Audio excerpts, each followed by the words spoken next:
This is the golden storybook and tape called The Sun Stealers. It was written by Mark Suffren, and the pictures were done by Fred Carrillo. Whenever you hear this sound, you'll know it's time to turn the page. After you've listened to the story, you can turn the tape over and record your own story on side 2. Are you ready? Find a picture of Rick and Flash Gordon at the control panel of Dynac X. Unknown disturbances from space were interfering with the Defenders' information-gathering equipment. I don't think it's serious, said Rick Gordon, looking at the screen of their computer, Dynac X, inside the monitor headquarters. Probably just the last shreds of a fading sunstorm. We can manage until the next maintenance patrol. I think the trouble is more than routine, said Flash Gordon, Rick's father.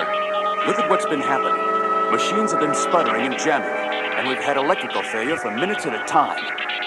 Flash believed that Rick was too fond of his gadgets and not alert enough to the threat from Ming the Merciless. Flash knew that if Monitor's equipment went dead for any length of time, Earth would be easy prey for Ming. Usually, Flash made the maintenance patrols, with Rick supervising from Monitor. But this time, Flash said, Rick, you know the space gear better than anyone. I'd like you to make the trip, and soon. Rick looked annoyed. Flash knew how stubborn his son was. Then, he suddenly got an idea. By the way, Flash said, you can take Jeddah and LJ with you. Rick quickly changed his mind. He hadn't had much success in impressing Jeddah. But if he were in command of a spacecraft, things might be different. Just one thing, Dad, Rick said. This computer is pretty complicated. Please don't fiddle with it while I'm away. Flash replied lightly. No, I'll just rock away in my antique chair until the wizard returns. Then he turned serious. Rick, you're responsible for Jeddah and LJ and the rest of the Defenders. Do the job and get back quickly. The 3 teenage Defenders took off in their spacecraft. Great! Exclaimed LJ. We can play our astral music as loud as we want. No one will get on our case.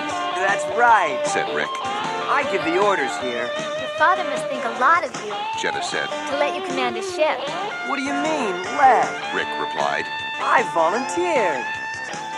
Not a sunstorm, but Ming the Merciless was the cause of the trouble with the Defenders' equipment. Ming had an incredible, dangerous plan to destroy Earth and restore to life his icy, barren planet, Mongo. First, he would jam all electrical functions in the Earth's atmosphere.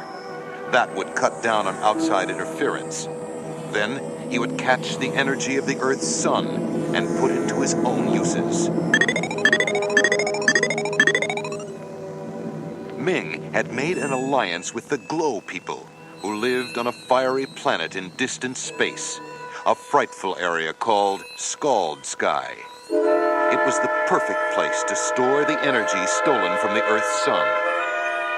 Driven by Octon, Ming's bullying computer, the Glow people had built a next-generation magnetic shield. It could be moved as the Glow planet moved, so that it would always be directly aimed at the sun. Using special solar guns, the energy would be shot into vast storage chambers. For helping Ming, the Glow people, fearful of long eclipses and the loss of their sun, would gather enough sun power for generations. But Ming planned even more than that. With new magnetic shields, he could drain the energy from other stars. Then he could dole it out to needy planets, but only if the people living there would agree to become his slaves. Flash, Mandrake, Lothar, and the Phantom sat around the battle simulation room of Monitor. Mandrake, always sensitive to other people's moods, noticed that the Phantom seemed even more reserved than usual. Contacting the Phantom's mind, he learned the truth. He decided to talk to Flash. The Phantom is worried about Jeddah. I'll take care of it. I've got an idea, Flash said. Why don't we surprise the kids up at the space station where they're working? Great idea, the Phantom said quickly. Let's go. I hope they won't think we're checking up on them, Lothar said. but I'd like to make sure LJ is okay. Then it's settled. Flash said. Mandrake, I'd like you and Kashin to stay here and look after things. In his throne room deep inside Ice Station Earth, Ming scanned 4 screens. An evil grin spread across his cold face. Now I know the location of every defender. He gloated to Octan. The Earth has never been so open to attack. With only that cheap carnival conjurer and a helpless boy inside Monitor, it will easily be mine. We can use Monitor to feed false information to Gordon and his friends. Then they will be easy targets to destroy. Ming had more on his mind than just getting rid of the defenders. He planned to get rid of his son, Crown Prince Croton, as well. Ming knew that Croton wanted to overthrow him, but up to now, the merciless ruler had not been able to destroy his own flesh and blood. Ming ordered Croton to lead an attack on Monitor without delay. He also instructed Garax, the leader of the ice robots, to make sure that Croton met an honorable death in combat. Sometime later, Flash, the Phantom, and Lothar were returning from a happy reunion in space with their children. Suddenly, Flash's worst fears seemed to be coming true. He spotted a strong force of ice robots attacking Monitor. Let's go. The defenders broke through the hordes of robots, sending the enemy force into retreat. Lothar captured Prince Croton as the Phantom and Flash headed into Monitor. Where's Mandrake? Flash shouted. How could this have happened? Flash quickly started a search for Mandrake. The Phantom and Lothar, with Croton as prisoner, joined him. Breaking into one of Monitor's rooms, they spotted Mandrake, who was inside an enormous, frosty-looking cylinder. What's all this? Said Flash. You might say the ice robots took me by surprise. Said Mandrake. They put me in this cylinder, which made me powerless. This wasn't exactly the evening I had planned. Freeing Mandrake, Flash said, We've got to move fast. Rick and the others may be in trouble. Let's contact them.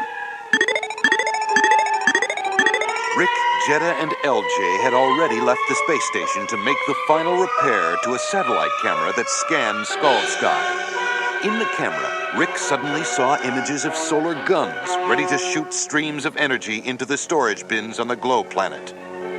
Rick knew he had to get word to his father fast. Afraid to trust his message to the space radio net, he fed the data into his onboard computer. Flash received Rick's emergency message.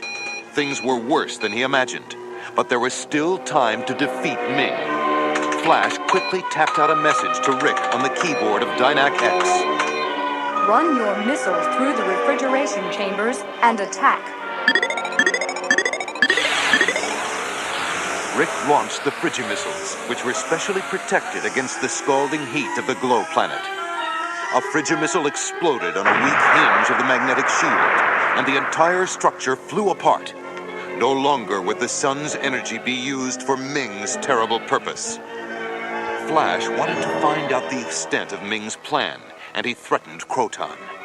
I'll ship you to Scald Sky if you don't talk. I'll talk. Sniveled Croton, but he gave false information about his father's hiding place. Fortunately, Mandrake read Croton's mind and knew that Ming was really at Ice Station Earth. The 4 senior defenders sped across the Antarctic wastes in their vehicle Terry, searching for the location of Ice Station Earth. They were relieved to get word by computer that the kids had returned safely to Monitor. All in all, Said Mandrake. I think the youngsters showed the stuff of real defenders. Maybe so. Flash said with a wink. But we old codgers can still teach them a trick or two. This time we'll get Ming. Flash continued. And stop him once and for all. There could be no rest for the defenders of the Earth until they defeated Ming, and he was no longer a threat to the world.